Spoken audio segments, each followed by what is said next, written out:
Intelligent Ramblings with your host, Bill Lofton. Co-hosted by Gary Glenn and William Howington. Help from John Cohn.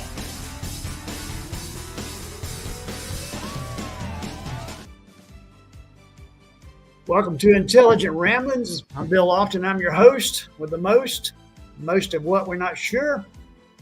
And with my co-host, Mr. Gary Glenn, William Howington, and John Cohn. Well, hi, everybody, including the people that watch later who view it on YouTube and Facebook.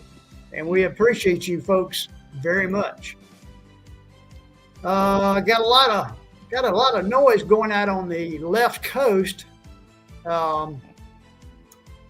Protest. I don't think it's a huge a protest. I think it's been built up to be bigger than it actually is.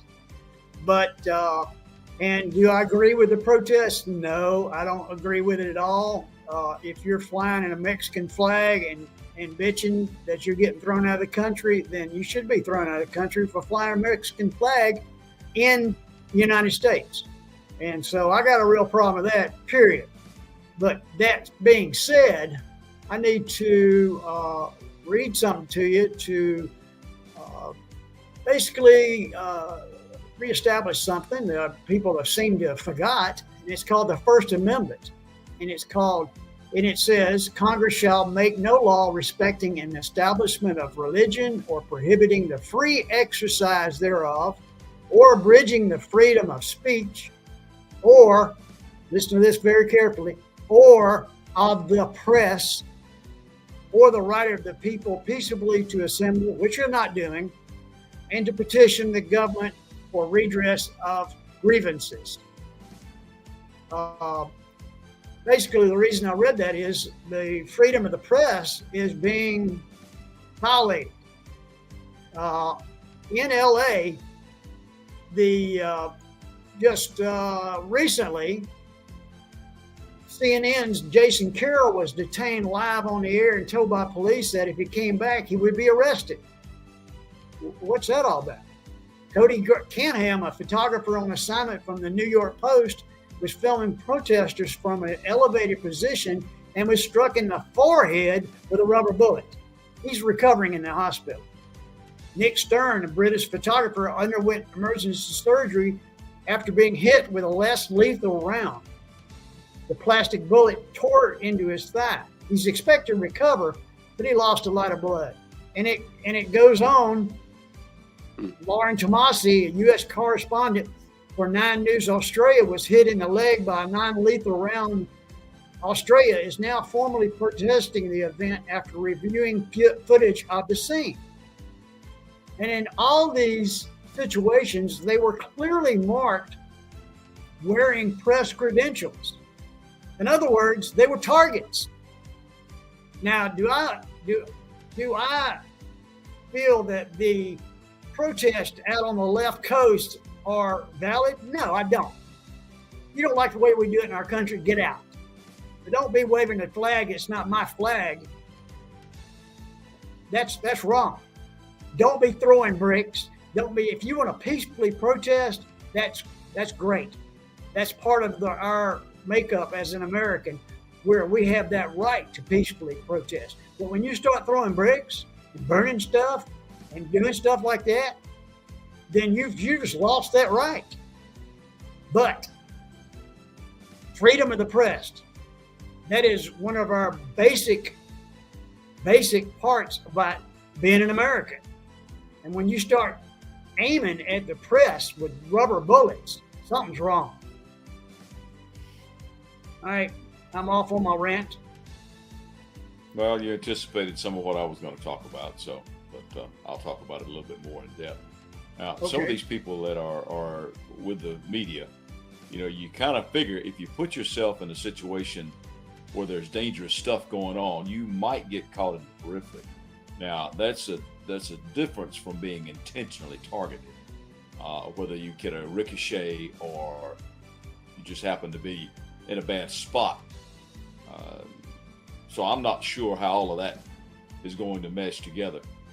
But the fact is that I have a son that lives in Los Angeles, as you all know. And I don't know how many of our viewers know that, but my youngest son lives in Los Angeles, and he says that it's overblown. Now, obviously, when you are a news media, you're going to be attracted to the most prominent stuff going on, and you get the impression that the whole city is in flames. Well, that's not the case. There have been some things that were burned, yeah, but they were kind of isolated incidents. And they are concentrating on the protests because that is the newsworthy stuff going on. And my son Mason says there's absolutely no need for the National Guard, much less the Marines, to even be there. So I'll just let that stay what it may. But he's there, and he has got his kind of finger on the pulse of the city right now because he works in Los Angeles. He owns a business out there. Some of this, of course, will interfere with some of the things that he does, but not terribly. He says right now, it's just overblown, and he resents the fact that some of these people are getting in the way. So. William, John, you got any comment on this? Well, like Gary said, you put yourself in a situation where there's stuff going on, you take a chance on being injured yourself. Now, I don't like the fact they were targeted, but we don't know exactly what they were doing to get targeted. They were doing the job. Well, we don't know exactly what they were doing. I mean, they could have been in the way. I saw that woman, the Australian woman, and she was just following a stand-up report. And with the stuff going on in the background, I got the impression she just caught a stray bullet, rubber bullet. I mean, It shocked her. Yeah, oh man. In fact, she let loose with an expletive that had to be deleted. You shot me in the leg. It's funny, but not funny at the same time. I mean, if it had been a lethal round, it could have been different. 4 reporters shot in one scene. Something's not right. Maybe next week I'll have some Google footage on it, and we can clarify that a little bit. Yeah. How many protesters were shot? A bunch. Yeah. But that's what happens when you get unruly. And the LA cops could have handled it, and yes, it's been fluffed up. So for some good times from DC. Well, yeah, I agree with that part. I think it's not very big. I was watching the Los Angeles mayor yesterday evening before she announced the curfew, and she said there's really just a few streets in Los Angeles that are involved. There's not enough people for it to be like citywide by a long shot. And there are some places outside of Los Angeles in the suburbs where they're having trouble, but again, it's like one street is fine, the next street over is not good, everywhere else is good. Well, I saw a post, a friend was in LA working at the same time and said, LA's fine.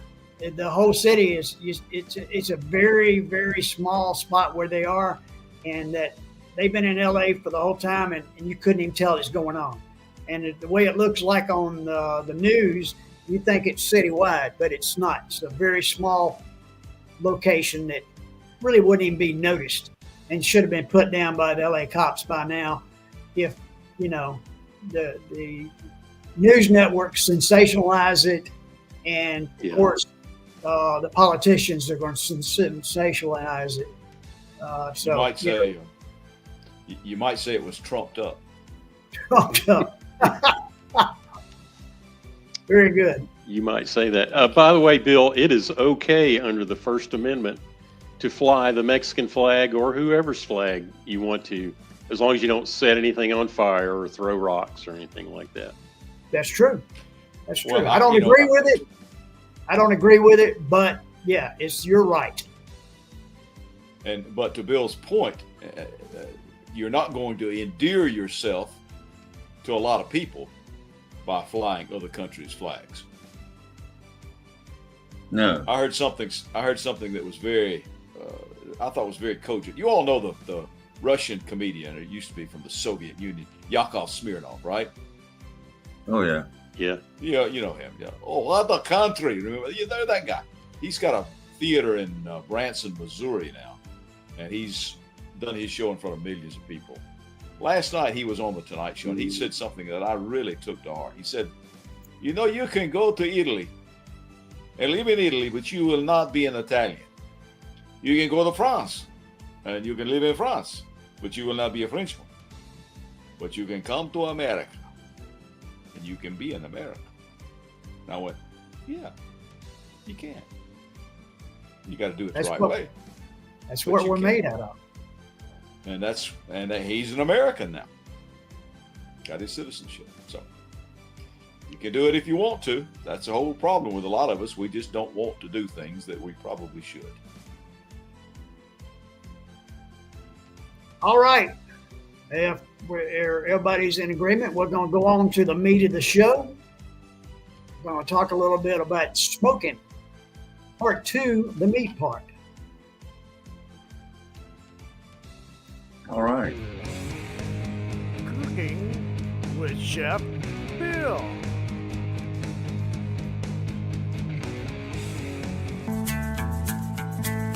Smoking, part 2, the meat part.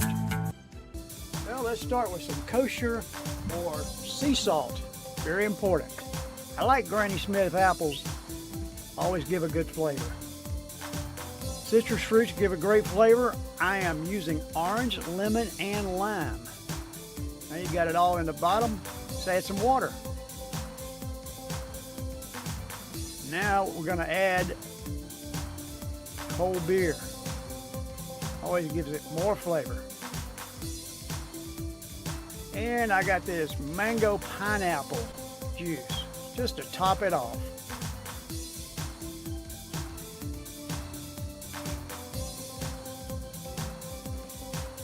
Tasty. All right, let's drop our protein in the water. Make sure it's covered.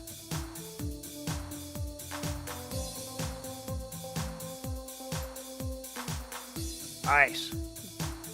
Have to have a lot of ice. Got to be cold. Keep it cold during the process. I'm using a Masterbuilt Pro today. Smoker. You can either use gas or charcoal or a combination of both. I choose to use a combination of both. All right, I've got it filled up with water. Using a water pan in a smoker adds moisture to the cooking environment, helping to keep meat moist and tender. It also helps regulate temperature, prevents burning, and can enhance smoke flavor and smoke ring formation. And I'm fixing to put some charcoal in there, and then we'll start some smoking once it gets up to heat. Got the fire going. Got the water in there.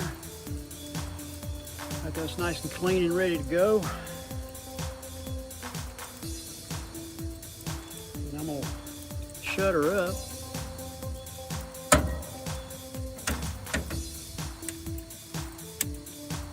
And get that temperature up a little bit.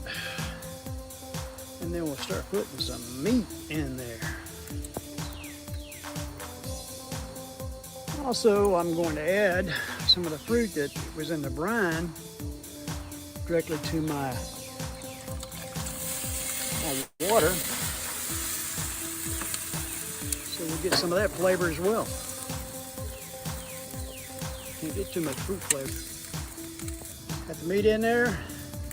Let's shut the door. I'm gonna crank it up to about 350.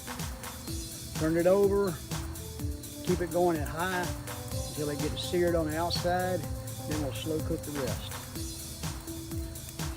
As far as spices I put on there, all I use is salt, pepper, and garlic powder. You can use any kind of blackening spice or any kind of spice you want to use. It's up to you. Slight sear on there. Water's boiling real good. That's a little bit too hot. I'm going to cut that down.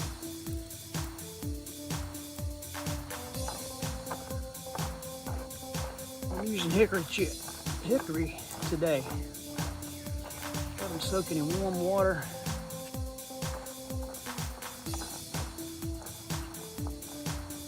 And I've been using those shortly. Get that smoke going. Well, it's time to throw a little bit of that wood on there.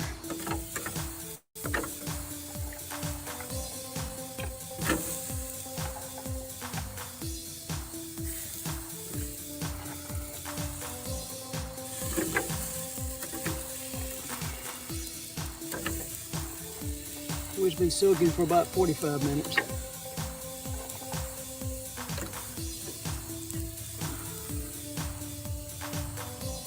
Let's see how that does.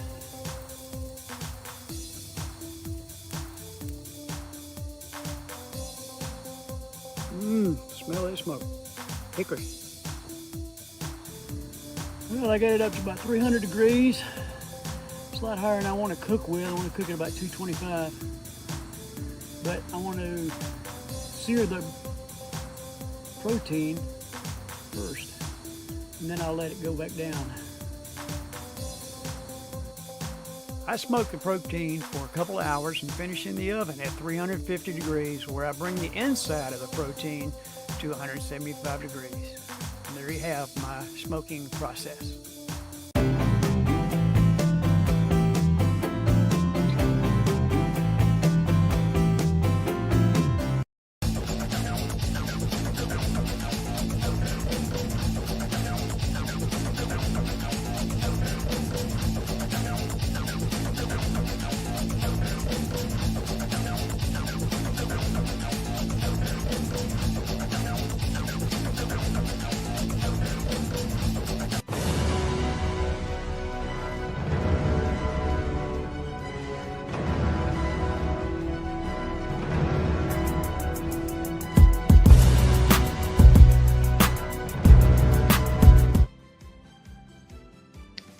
Hey, everybody.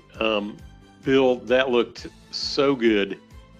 I just wanted to make that comment before I start tonight. And so what we're going to talk about this evening, we've been talking about just some of the fundamental parts of our economy, what to pay attention to, what is just noise.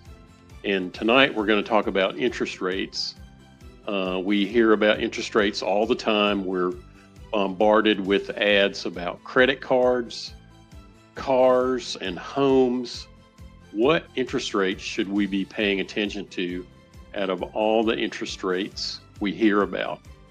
And I think there are three rates that if you pay attention to them, you'll have a good idea about what's happening in the economy and what might be happening to particular interest rates that affect you, like mortgage rates, for example. The first one that we're going to talk about is the 10-year Treasury note rate. And right now, that is at 4.416%. The 10-year Treasury note rate is the basis for most of the interest rates in our economy. Almost everything else that's an interest rate associated with lending or investing is based on the 10-year note rate. 10-year treasuries are backed, as all treasury securities are, backed by the full faith and credit of the U.S. government, and they represent a nearly risk-free rate of return. You might say they're risk-free, but I'm going to say nothing is risk-free. But they're the most fundamental interest rate in the economy. And as I said, most everything else is based off of this rate. Mortgage rates, bank loans to businesses, auto loans, most of the interest rates in our economy are based on whatever the 10-year Treasury note rate is. It'll be some added premium on top of that, and you get your mortgage rate, your auto loan rate, your credit card rate from that. The Treasury security market is is one of the biggest, deepest, most broad markets in the world. It's a global market. There's a primary market where the government sells these securities, like the 10-year Treasury note, at auction to primary dealers, and they in turn sell them, trade them in the secondary market. Both markets are huge. The primary market, there are only a few primary dealers that are allowed in that market. They have to be stable, large institutions that are capable of buying billions of dollars worth of Treasury notes at any one auction. And by the way, the Treasury auctions off their securities almost continuously. There's a Treasury auction for some Treasury security almost daily, certainly weekly. Today, for example, the Treasury auctioned off $30 billion in 10-year Treasury notes. So that interest rate that I gave you when we started talking about the 10-year Treasury note is like the closing rate from today's auction. The primary market, as I was saying, the Treasury sells the securities to the primary dealers, small set of dealers. They in turn sell the securities out into the secondary market where anybody can buy them. You and I can buy these securities, and you should. One nice thing about Treasury securities is you don't pay state income tax on them. Any gains that you have on a Treasury security is tax-free in the state of Georgia and most states. One more thing about the 10-year Treasury note rate that I want to talk about. That rate is part of what's called the yield curve. And the yield curve is a curve formed by the shorter maturities of Treasuries, like the 1 month, 6 month, 2-year Treasury note, all the way out to the 30-year Treasury bond. And in good economic times, the rule has been that the yield curve is upward sloping. So the shorter term maturities, like the 2-year note, has a lower interest rate associated with it than does the 10-year note or the 30-year bond. And that indicates an expanding economy, things are good.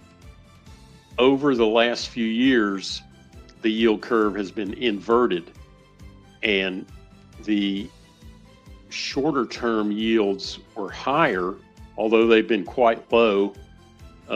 They were higher than the longer term yields. So like the 2-year note rate was higher than 10-year and the 30-year. At times that has indicated the possibility of a recession. It's a proven recession indicator, but it has not worked like in the last 5 years.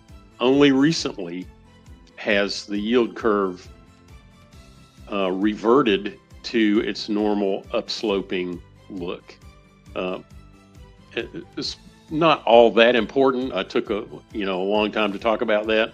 The most important thing to know is that if you want to follow interest rates, one of the rates to follow is the 10-year Treasury note rate, currently at 4.416%. The next interest rate that you should follow is the federal funds rate, which right now is set at 4.25% to 4.50% by the Federal Reserve's Federal Open Market Committee. This committee sets the federal funds rate. And you have heard a lot recently, some people think it's too high. Some people think they ought to make changes to that rate more often. The Fed maintains this rate. Nobody else does. And they know what they're doing with this instrument. The federal funds rate applies to funds that banks are allowed to charge for interbank lending. So this is one bank lending to another bank. They're very short-term loans, overnight, a few days, not long-term at all. And they're loans that are usually made, say, from one bank that has an excess of reserves held according to the rules of the banking system. They've got an excess of reserves. They want to put that money to work. They put it out on the Fed funds market, and that's Bank A. Say Bank B has looks ahead, sees they're going to be short reserves, and they need to build those back up. So they'll borrow the money for overnight, 1 day, 2 days, and then repay it as a means of balancing their reserves and meeting the requirements of the Federal Reserve as far as reserves go, bank reserves. They're there, the bank reserves are there, by the way, to provide a safety net in case there's a financial crisis. And you really want stable reserves through the whole banking system. The third rate we're going to talk about is the prime lending rate. We used to hear a lot more about the prime rate. We don't hear as much about it now. It's at 7.50%. It's a bank lending rate that applies to the most creditworthy business customers.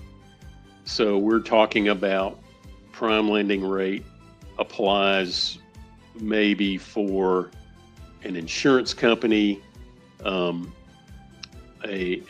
automobile manufacturer, somebody who is an established business who has a lot of reserves. They're the only ones that are going to get this rate. Everybody else is going to get something, say 3/4 of a point to 100 basis points higher. So if you or I walked into a bank and said, my business is doing well, I need a loan, I need a working capital loan, I want to expand my business, they're not going to loan you money at 7.5%. You're going to get 8.5% at best. If you get less than that right now, borrow it.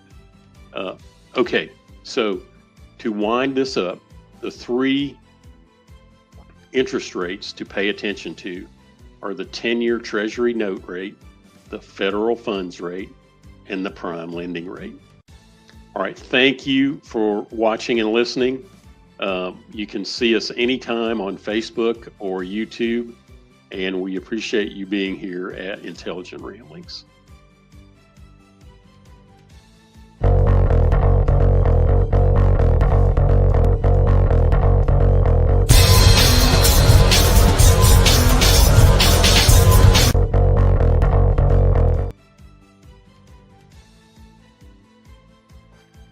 All right, I guess it's my turn now. Thank you very much. And continuing what Bill had talked a little bit about, I want to talk to you a little bit tonight about the Constitution of the United States. People refer to the Constitution a lot. Most of them that refer to it probably haven't read it. They operate on hearsay or somebody else's opinion. So let me clue you in just a little bit. I'm going to reread the amendment that Bill read, and then I'm going to touch on a couple of other amendments that seem to back that up. Now, first of all, the Congress of the United States is clearly established in Article 1 as its duties, as in Article 2, the presidential executive branch, and the judicial branch in Article 3. In other words, there is a clear delineation of the process of the separation of powers. In other words, that no one branch of the government is supposed to have too much power, because when that happens, things start getting skewed. And the Congress has its duties, the executive branch has its duties, and the judicial branch has its duties. And they are supposed to have a separation of powers along those ways. Look at Articles 1, 2, and 3. Now, as you know, the amendments, the first 10 amendments to the United States Constitution are the Bill of Rights.